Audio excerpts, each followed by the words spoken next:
বাংলাদেশের রাজনৈতিক পালাবদলের পর এই প্রথমবার পাশাপাশি মোহাম্মদ ইউনূস আর ভারতের প্রধানমন্ত্রী নরেন্দ্র মোদী এই প্রথম একান্ত বৈঠকে নরেন্দ্র মোদী এবং মোহাম্মদ ইউনূস কি আলোচনা হলো। পাশাপাশি বসতেও দেখা গেল মোদী এবং ইউনূসকে, এমনকি নৈশভোজেও দেখা যায় তাদের। কোথায় এমন দৃশ্য দেখা গেল, কি আলোচনা করলেন মোদী ইউনূস, সবটাই আপনাদের জানাবো। আপনারা জানেন, বাংলাদেশে হাসিনা সরকারের পতনের পর শেখ হাসিনাকে আশ্রয় দেয় ভারত, আর তাকে ঘিরে বাংলাদেশ এবং ভারতের সম্পর্ক জটিল হয়ে ওঠে এবং ভারতকে বিদ্ধ করতে ছাড়েনি মোহাম্মদ ইউনূসের অন্তর্বর্তীকালীন সরকার।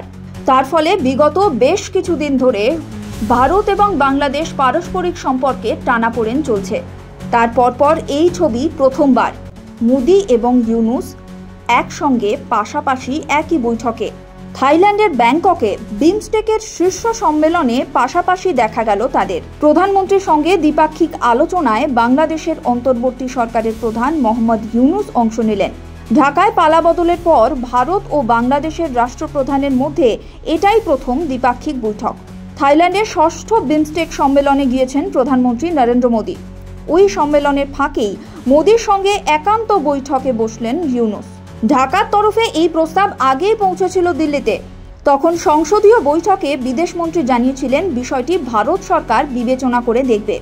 এরপর থাইল্যান্ডের সম্মেলনে পাশাপাশি দেখা গেল ভারতের প্রধানমন্ত্রী এবং বাংলাদেশের অন্তর্বর্তীকালীন সরকারের প্রধানকে। ইউনূস জামানায় ভারত বিদ্বেষ চরম চেহারা নিয়েছে বাংলাদেশে। ইতিহাস ভুলে পাকিস্তানের সঙ্গে সখ্য বাড়িয়ে ভারতের বিরুদ্ধে একাধিক কূটনৈতিক সিদ্ধান্ত নিয়েছে ইউনূসের নেতৃত্বাধীন প্রশাসন। এই আবহে আজকের বৈঠক থেকে কি উঠে আসে সেদিকে তাকিয়ে কূটনৈতিক মহল।